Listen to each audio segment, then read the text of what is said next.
Happy St. Patrick's Day. Well, that's about as far as I got making a St. Patrick's Day video. I had been under the weather for better part of a week, and I did not make it to the St. Patrick's Day parade. I did not go on the pub crawl I planned. Pub crawl I planned, which would have been 3 bars in North Myrtle Beach. Still catch myself saying North Wildwood. North Myrtle Beach, Flynn's, Finn McCool's, and Molly Darcy's. And one bar that I'm particularly fond of, O'Keefe's, which is down in Murrell's Landing area. Uh, Horry County has such great variety of Irish bars here. Where I lived, I had one really good Irish bar called Trooper Thorns, and some ugly oyster, overrated. Irish architecture just overrated, especially with the food. Jimmy Creamer's Peanut Bar was another one, and didn't really have much of an affection for any of them, but Trooper Thorns, because there was actual Irish people working there. So I was really fond of Trooper Thorns. And that was the name of the character that John Wayne played in The Quiet Man, which is another reason I was really fond of that place. My father loved that movie. So the what did I get to do for St. Patrick's Day? For 4 days, I cooked Irish food, and now I'm off. It's pizza or something else tonight because I had we. Well, actually, we could eat leftovers because there's plenty of them. We had shepherd's. I keep calling it shepherd's pie. It's not shepherd's pie. It's cottage pie. We had cottage pie on Thursday. The reason it's called shepherd's cottage pie and not shepherd's pie is there was no lamb in it, and I am the only person who likes lamb. So when it's made with beef, it is cottage pie. So we had cottage pie on Thursday. We had fish and chips on Friday, which coincides with Lent. Saturday we had Reubens. There's a lot of people who claim Reubens aren't Irish, but I'd say prove it because it's a corned beef sandwich. What can you get more Irish than that? But the also last night we had Irish bangers and mash. Now, what makes Irish bangers and mash different from regular bangers and mash is the sheer amount of garlic in that sausage. If it when you have that amount of garlic and fennel in it, it's delicious. It's delicious. So we had bangers and mash last night. So that's at least I got to celebrate a little bit. Now, what to talk about? There's so much going on. Let's talk about what's going on in the Supreme Court right now. Supreme Court, they're hearing arguments on lawsuits filed by the Nebraska Attorney General and the Louisiana Attorney General in regards to the People's First Amendment violations with how the government overreach involved with social media, taking people's posts down, having people referred to what do you call it? The community standards. Community standards. And referring you to community standards is like sending you to re-education camps and social media re-education camps. And because it's very communist what they're doing, and they're shutting people down because they talked about during the election. They talked about Biden's laptop, about Hunter Biden's laptop, and about people who were having issues with how the government were doing things with COVID, and about the shutdowns and that, and also about the people saying there's about alternative treatments with COVID, like oxychloroquine.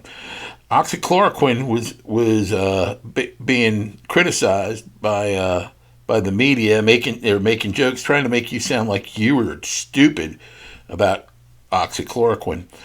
Well, it turns out oxychloroquine is the number one treatment for lupus.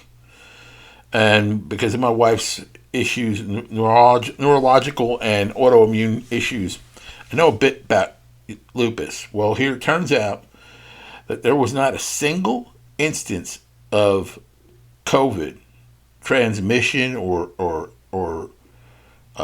people that had COVID, not a single case of it, that were being treated for lupus. That's because they were being treated with oxychloroquine. And so right there you go. Oxychloroquine was a prophylactic for COVID-19.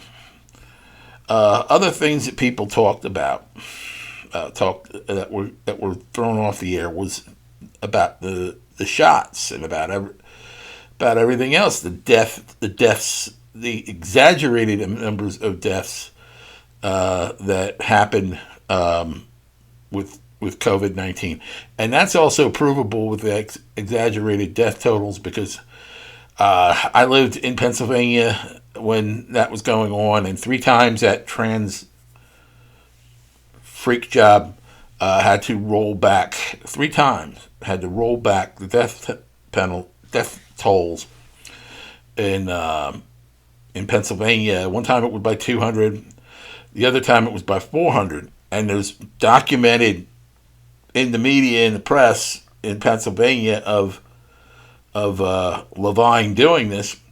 But then there was one that he, she, it, whatever, did on a Friday evening, like somebody who wanted to do a document dump. And that was a couple of thousand people whose deaths were attributed to COVID and weren't. And what brought this out was people who lost a loved one for one reason or another, and they go to make a insurance claim, and it said it would have a secondary cause of death was COVID. There was COVID. Well, a person who dies in an auto accident was being treated as if they were a death from COVID. And because of that, they were not getting, people were having a hard time collecting on their insurance. So this is what was going on during then. But all of that was kept out of social media. So it was 2,600 in all, over 2,600 deaths in Pennsylvania that were attributed to COVID that weren't COVID related in total, because of those 3 times that it rolled things back. So that right there, that's just Pennsylvania. Now here, those deaths were rolled back in a state issue, but the deaths remained on the federal registry. So they rolled them back in Pennsylvania, but they weren't changed. They weren't changed in the federal government, and that's just Pennsylvania, 2,600. So now my wife and I, we knew people who died of COVID.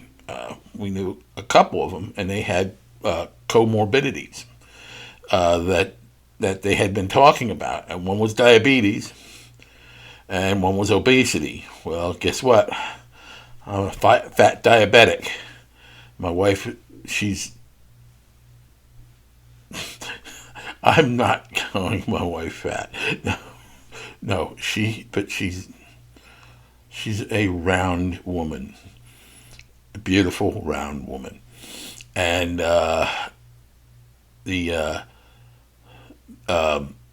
what has what happened was we both had these comorbidities. She did not have diabetes, and we talked about this in January 2021 about getting the shots. We've been hearing things about the shots, but we were concerned after the people we knew who died of their comorbidities. So we got the shots, and 2 Pfizer shots, and we were all right. We were fine, and everything was okay. And then my wife had pre-existing issues, health issues, and it started getting worse. About a month or so after she got the shots, it started getting worse. And even with these pre-existing issues, she was one of those people who worked her ass off. The entire management play at where she worked, which was Super Shoes, they all got COVID. She didn't get COVID, or she had already had it. We actually, because we both had it. She went to work for 10 days, opened that store and closed that store for 10 days. And, they were telling her how much they appreciated all she did through the COVID. They gave her a $100 gift card. That's what you get when you work in retail and you bust your ass and you care about what you do and but you know what? She had a level of pride in what she did. And that level of pride manifested in the fact that she went into work every day and she did her job, and she got it done, and she came home. But she was working from before 9 a.m. to 10 p.m. and was very proud of her, what she did. Always proud of her, but she busted her ass, and that's what she got for it. But her issues got worse, and then I started getting this shit, psoriasis, and turns out there's a genetic reaction to certain people's genes to this. To the shot, to the stab. And the most common issue with the stab is psoriasis. That's why you have all these commercials on TV right now for people who have psoriasis and psoriatic arthritis. My brother Bob got psoriasis, and I don't think he even realizes where his psoriasis came from, because I never had a conversation with him about it, but he got it after the shot. I got it after the shot. I got it all over. Got this all over. Got my belly button. I got it on my knees. Got it on my elbows. And got it places I really don't want to talk about. So, yeah, it's bad, and I'm supposed to be going to a rheumatologist to help out because it's gotten worse. It's turned into arthritis pretty much everywhere I got it, in my ankles and in my knees. So I gotta get something done about that psoriatic arthritis. But this is the stuff that they wanted to keep off that they were suppressing people's free speech about was, hey, the shot gives you arthritis. The shot can mess you up neurologically. These are the things that they were fighting to keep off the air. And I remember at that period of time, I spent 120 out of 150 days in Facebook jail. Both over the COVID stuff and also the Hunter Biden stuff. So, it's been 120 out of 150 days in Facebook jail. Now, they were, like I said, the government was telling them, the FBI was telling them, take these posts off. Take these posts off. Anything like these, you take them off. And you punish the person who put it up. So that they can't put another post up like that. And that's what the heck was going on. You notice now, you don't go to Facebook jail as easily as you did before. I put a picture up of Zuckerberg in a Nazi uniform with a Hitler mustache. And boom, I was stuck in Facebook jail. It just that's when things like Truth Social started coming up, and Getter, and other conservative Parler. I got tired of Parler. I got tired of the fact that they kept knocking me out. If I didn't post something for a few days, I had to log back in. And it's like, Parler, forget about it. But this is what that lawsuit was about, and they heard arguments today, and I believe the arguments section is over. Now, what else? Dang it, I gotta get this thing back up because it faded off.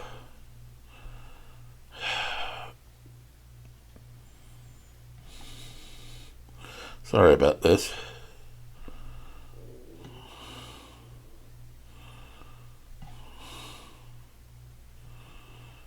There we go.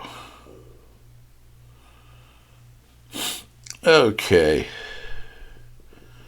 Now let's see now. What else are we going to talk about? I'm going to talk about Trump's court stuff. This is long, and but we got stuff that's being refuted that went to the January 6th Commission. Refuted by evidence that was already in, and testimony that was already given to the government, and a lot of the evidence they destroyed now that Trump's trial's coming up about January 6th.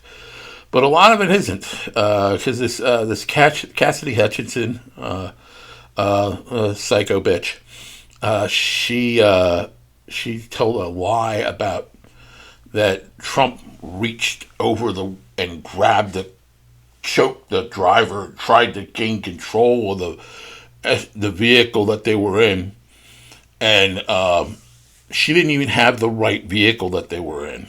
Her testimony. And her testimony has been refuted, but the people who refuted it, the commission ignored it. The Lynn Cheney and all these goofballs that were in that star chamber, that fake ass commission, they ignored it because the driver and 3 witnesses refuted her.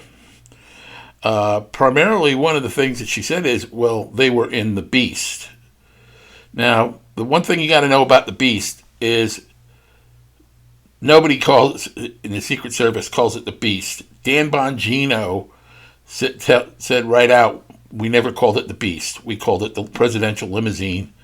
It was given the nickname the Beast by the media because of its sheer weight and size.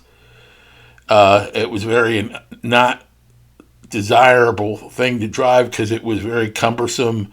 It had a very broad turning radius because the wheels were armored. The tires had armored centers to them, and it was not.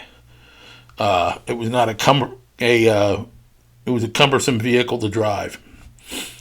So it didn't occur. It occurred in an SUV, a black SUV like a Tahoe that was armored.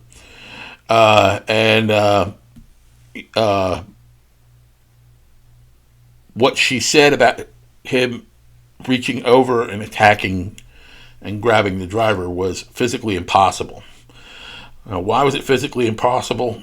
There was armor plating in between President Trump and the two Secret Service officers who were in the front of the vehicle. The armor plating also housed an armory of assault style weapons and a 40 millimeter grenade launcher. And so there was no way he could have reached over and done this because the partition was too thick. The opening was too small. Plus, that opening had a bulletproof window. So everything she said was false.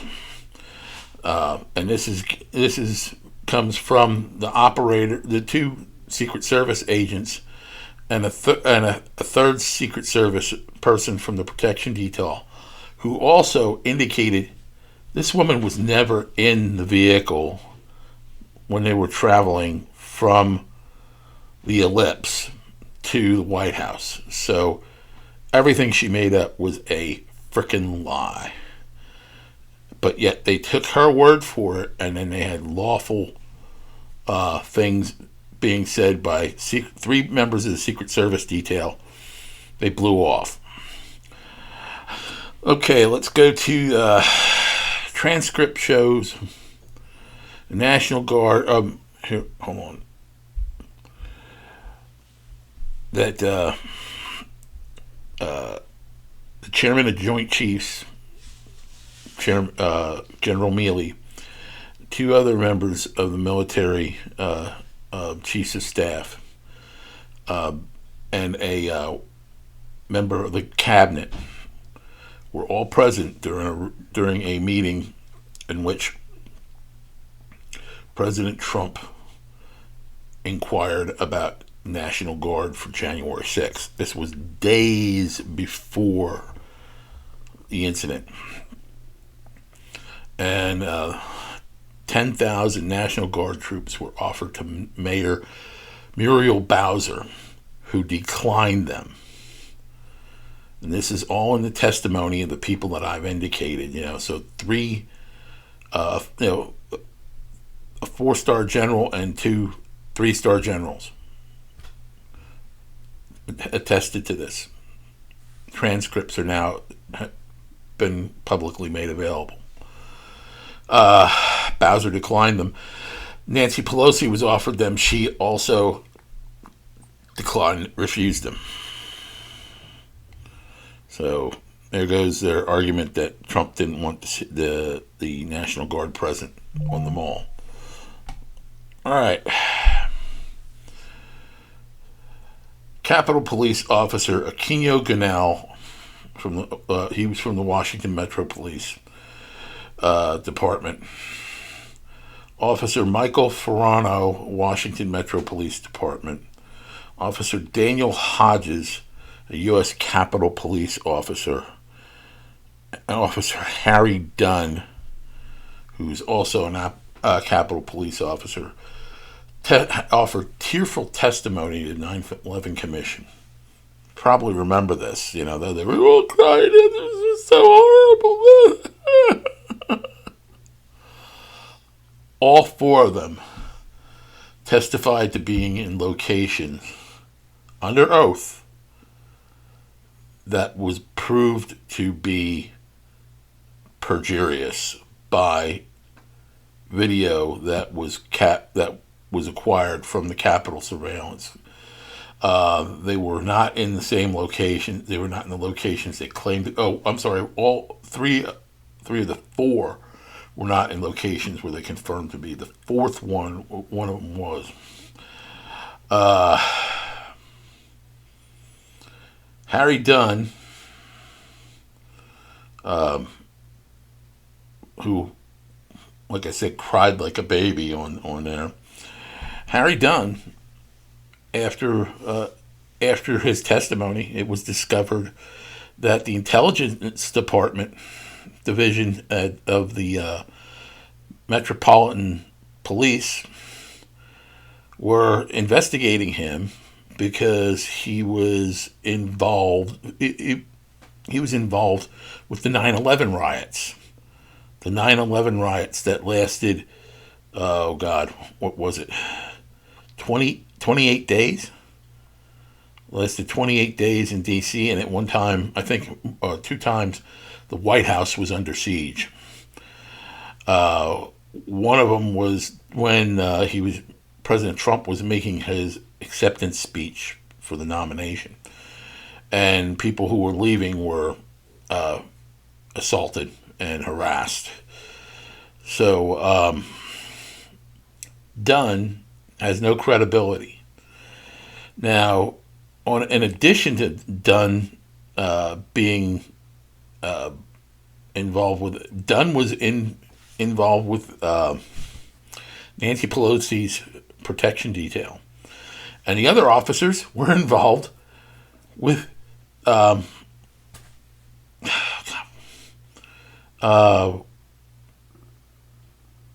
with Granny Glasses. Granny Glasses, his protection detail. So so Harry Dunn was part of her protection detail. So all these people, they went up there. They were told to lie. They perjured themselves, and nothing's going to happen to them.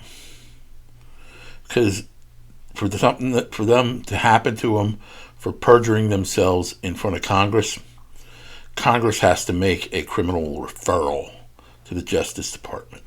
So, in other words, they were completely free to say whatever the hell they wanted to, you know.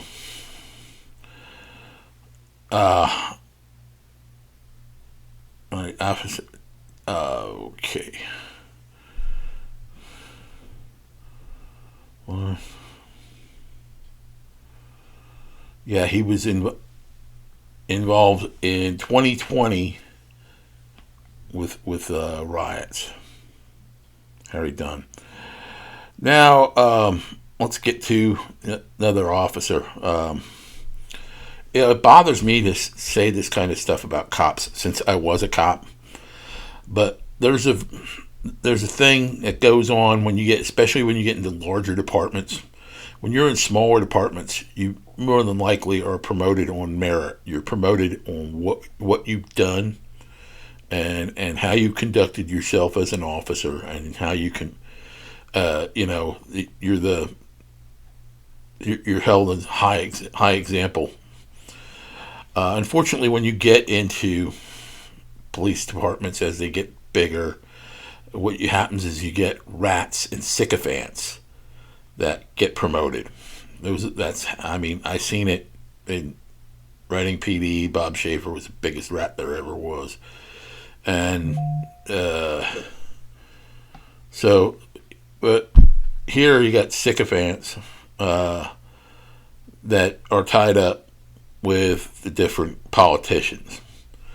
So somebody who came in there and busted their ass and took their test for the civil service would get stepped on or stepped over for a lot of promotions.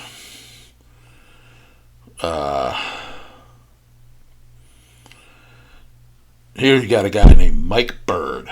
Mike Bird is a turd. He should be called Mike Turd. And Bird, yeah, especially what this involves, be calling him a turd, because Turd left his gun, his radio, and his handcuffs in a bathroom in the Capitol's Visitor Center. So in other words, it was not like one thing you left it in the office or something like that. You left it in a public shithouse. So he left that, and because he was a sycophant, nothing happened to him. You left your sidearm. your loaded fucking sidearm in the men's room. And he still had a job. Any other police department. Because also these sycophants, they know the dirt on a lot of these people. So they don't want you to get fired, not just but because you know that you got dirt on them. So any department, though, even if he was a sycophant, and he would have gotten canned for that. He would have gotten canned. But instead, not only did he not get canned, he kept his rank. He was a lieutenant. So, Byrd, on January 6th, he panicked like a little coward, little bitch he was, and shot and killed Ashley Babbitt. Now, what circumstances comes out of what happened with Ashley Babbitt and what's being told are two different things. And there was video out there showing it. This clown that was there, his last name was Sullivan. He had ties to Antifa. This skinny little black guy is there, and he's on video trying to yank the doors open. These doors that are locked and chained on the other side. He's having putting on a show, and because he had somebody videoing him. Now, one of the windows got broke. Now, if you see these windows on these doors, which leads back to a doorway to the Senate, and to not the Senate, the House, and to the Speaker's office. The windows are approximately, I think they're, from what they appearance look to be about 8 inches by 12 inches. They could be bigger. But either way, they were not big enough for a human being to squeeze himself through. Plus, there was mesh between the panes. So there was no direct threat to the people on the one side of the door from the people on the other side of the door.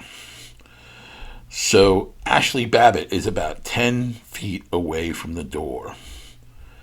And other people are yanking on it.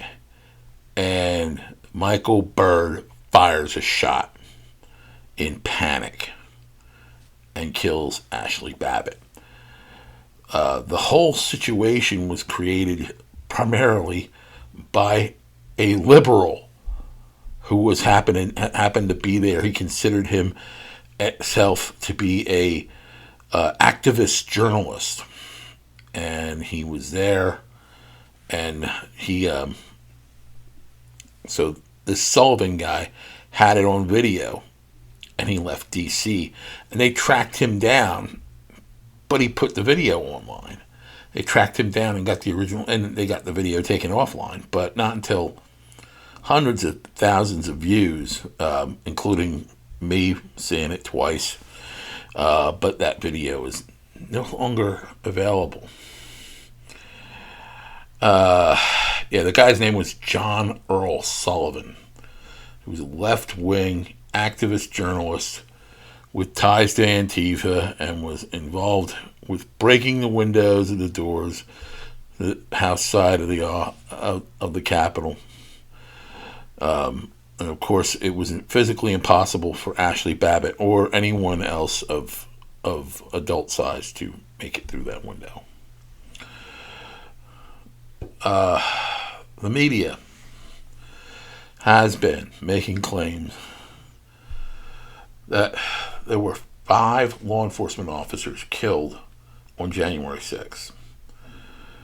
When none were killed, one died of natural causes, and that was Brian Sickmed, Brian Sickmed died. His originally, the media claimed that Brian had blunt force trauma to the head by a fire extinguisher. Then it turned to blunt force trauma to the head by a pepper mace canister. Neither one of them happened. The man had a heart attack. The man wasn't even supposed to be, he was supposed to be in the office because of his health issues. He left the office trying to help and died. All right. Now, these other deaths that are attributed by the media, they claim are because of suicides. That what happened at the Capitol was so traumatic that it caused 5 police officers to kill themselves. They don't seem to remember that prior to January 6th, there were, 28 days? 28 days of constant rioting in D.C. And these officers were subjected to that for 28 days. But you say about the one day of rioting on January 6th, and believe me, it was a riot. It was, what I'm saying here, I'm not saying there were people who were innocent there. There were a lot of people who were innocent and got caught up in things, and there was a lot of people. There were people who weren't innocent. I do not call people who engage in physical confrontation with a police officer, I do not call them innocent protesters. They're rioters. And that's how I attribute things the same way with the Build Large Mansion riots than I do with January 6th. There were some bad actors there. There were also some people who were not bad actors. The shaman was not a bad actor. If you look and seen the video of him actually being led around the Capitol by Capitol Police. I have a theory on that they were following him around to make sure he didn't do anything bad, and that'd be consistent. But the fact is, he was not restrained. He was not, and he didn't do anything. But yet he went to prison for it. Everybody calls it an insurrection. Not a single person has been charged with insurrection. There is people who were charged with conspiratory acts that could lead to insurrection charges, but they weren't. Those people were like the Proud Boys and those kinds. Whoever was involved in physical confrontations. Now, okay, Brian Sicknick. Okay, now another video that came up. Roseanne Boylan. She was crushed to death in a pile of humanity between the rioters and law enforcement. And what happened there was a tragedy, but it could have been avoided. She could have kept herself out of this. The rioters technically could be charged with something like criminally negligent homicide on this one. The government claimed she OD'd. Like right away, she claimed she OD'd, and there was like no evidence of that, and they backed off on that.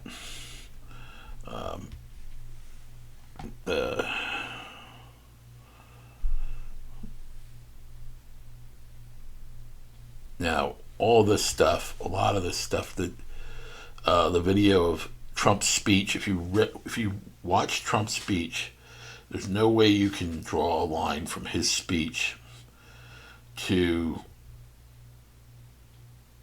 the violence. You can't. He didn't. He told people to demonstrate, but he did not tell people to be violent.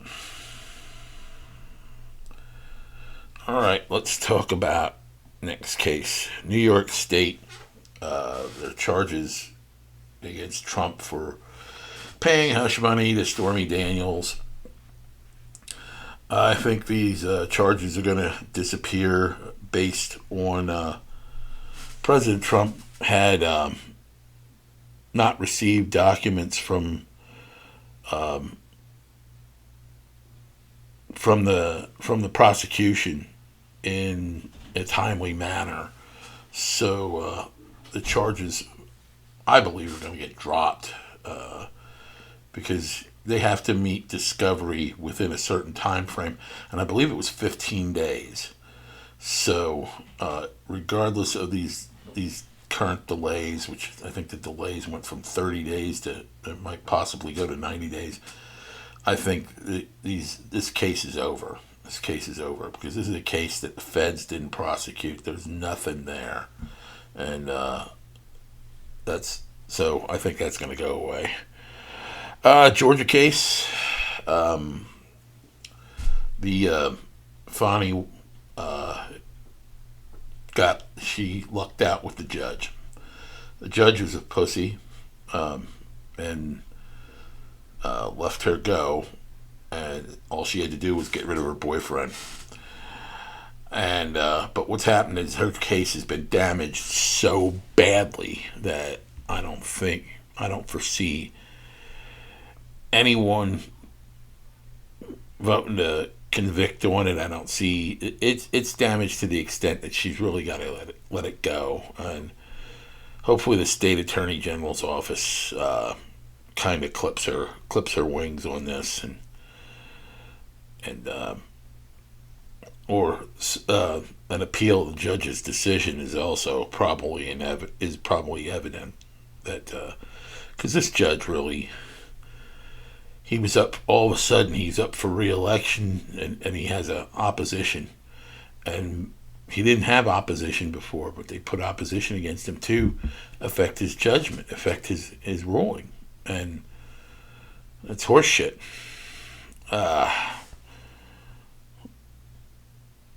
The Florida case, I believe once that goes to court, the Florida case predicated on all these other records issues will be dropped under the Presidential Records Act. We've had the Bill Clinton had a sock drawer full of documents and didn't get arrested, and Hillary Clinton had a server and she concealed evidence of her crime by using a bleach bit program and by destroying her phones with a hammer. Pence had a couple hundred classified files at his home. Then you have a collection of, some people think, as many as a couple thousand documents, and that some of the documents he had may have not been retrieved, and that's with Biden, because there were documents that were moved from binders when from in a skiff when Biden was vice president, and this was well known in the intelligence community, and some people spoke out about it. So, and he was haphazard with the documents. He had them in torn boxes in his garage, boxes without lids in the Biden Center in D.C. And I'll tell you what, just a few weeks before this whole thing aired in the Biden Center in D.C., I was at a party in that building on the roof, just like 2 floors above where Biden's documents were, when just 2 weeks prior to it. So you had that. He had documents in Chinatown, In D.C., he had documents in Philadelphia at the University of Pennsylvania. He had documents at the University of Delaware. In his home, they were spread out in the garage, in the basement, in the attic, in the living room, in the bedroom, not bedroom, the den. Had them all over the place.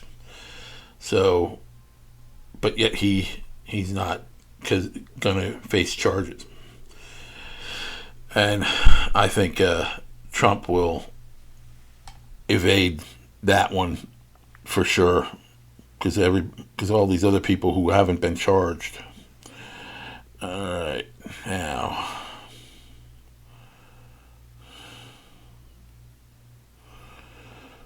the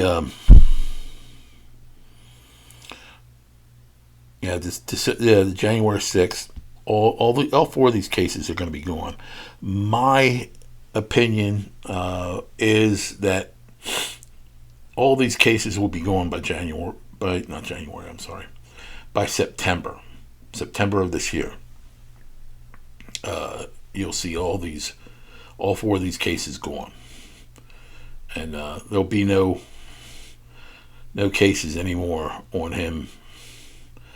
I believe the other cases will be overturned in the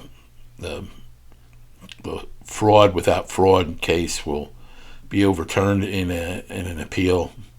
That judge was mentally unbalanced, this smirking and all this fucking whack job.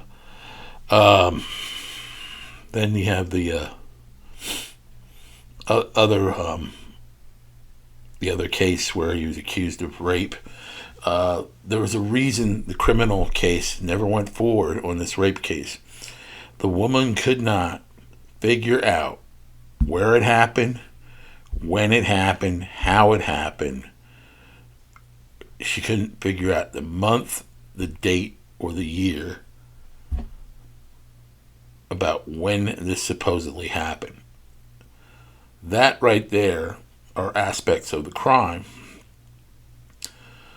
But this case went forward in a civil hearing, and it shouldn't have. Because if you don't have those aspects of the crime, you can't claim there was a crime. And so all that, I would love to see all of the civil and the criminal stuff be taken care of by September, but I believe the criminal stuff will be gone by September. What am I getting to next? Oh yeah, mophead, Bernie Sanders. He's claiming we should cut the work week by a day, and that his claim when he went off on that reporter in the hallway was that we work longer in a week than any other country in the industrialized world. Bullshit. People have Google. Google how long the work weeks are in all the European countries. Every single country, with the exception of France and England in the European Union, work 40-hour work weeks. So then, if you Google the other countries, some of the less civilized countries where you have communism involved and stuff like that, people are working 60 and 70-hour work weeks. So, what I'd like to know is, how long does a Uyghur work making sneakers for people and athletic uniforms for people and all that stuff? How many hours a week does a Uyghur work? Probably about 12 hours a day, 7 days a week. But he doesn't care about that. You take a look at some of the other places where there's slave labor in this country. So don't tell me how bad our workers have it. Our workers have unions. our workers, you get paid a really good wage, and the workers, the unions protect you whether you're a shit worker or a good worker. And usually when the shit worker gets in trouble, the union will get to keep that person's job. They get to keep that job. Now, when I was even before I was an adult, I worked more than one job. When I was a teenager, I would get up in the morning and cut the grass at the Reading Country Club, go to school, come home from school, do a paper route, and then go work in the kitchen at Albright College washing pots. Now, what did I get out of that? I drove a 1967 Chevrolet Camaro. That's what I got out of it. So work was always, you work hard, you got rewarded for it with good pay. That's something I learned from my father. Because when I was a kid, and we didn't have a pot to piss in, a window to throw it out of, my father worked at an engineering firm as a draftsman. And at night, he would work at Boscov's Auto Center, or he would work at a home improvement place selling siding and windows. So he worked 3 jobs. And that was ingrained into me. And then my mom also worked in domestics department of a department store. So that was ingrained into me about working. And most of my life I worked 2 and 3 jobs, 60, sometimes 70 hours a week. It all depended. Even when I had a well-paying job, I always wanted to make more. And because of that, the whole bunch of overtime I worked the one year, I got to take my wife to Hawaii for our 25th wedding anniversary because I worked my ass off. And I still wish I could work my ass off, but with all my injuries that I sustained at work, I'm limited on what I can do. I hurt my back, I hurt my neck, hurt the back of my head, my hip. I got banged up a lot through the years. But even when I got banged up, I had a traumatic brain injury. I worked my ass off and I got back to work. I went through the therapy that I needed to go through, and I went back to work. And I hear a lot of people whining nowadays about how hard things are. Well, guess what? Life is hard. But when you work hard, there's rewards to that. You got to keep your ass moving forward. When my sons are 10 months apart, my wife couldn't work after Sean was born. So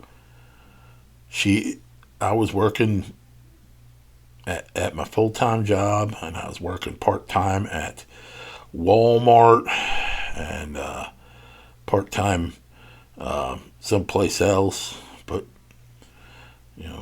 one time I was working for a powdered coating factory, and we worked 12-hour shifts. One week we worked 4 days, and the other week we worked 3 days. And guess what I was doing on those days off? You got it. I was working. I was working another job. That's what people got to learn. If you're not making enough with one job and you can't get a job that's paying enough for you, a second job, then take a second job and work your butt off. But like I said, this clown,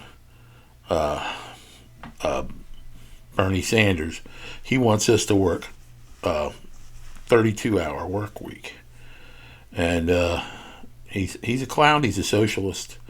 And you know what else? He should get a job. He should get a job because the man doesn't work. What work does he do? He gets other people to get his information, and he's just a clown. Then he on this tirade he went on was about billionaires. He always wants to take money from billionaires. Guess what? Billionaires actually worked to become billionaires. So you want to take money from someone who created things like you look at all the companies that Elon Musk created, all different he builds rocket ships with one of his companies. He builds electric cars with another one of the companies. He has two companies dedicated to artificial intelligence. He has another one dedicated to developing new type of solar energy panels and energy collection that would make solar energy more feasible, more viable.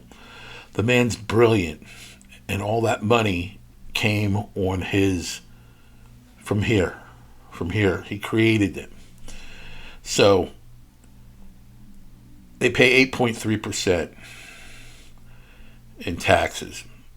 That's $83 million for every $1 billion generated. In 2000, Elon Musk paid $11 billion in taxes. $11 billion in the year 2000.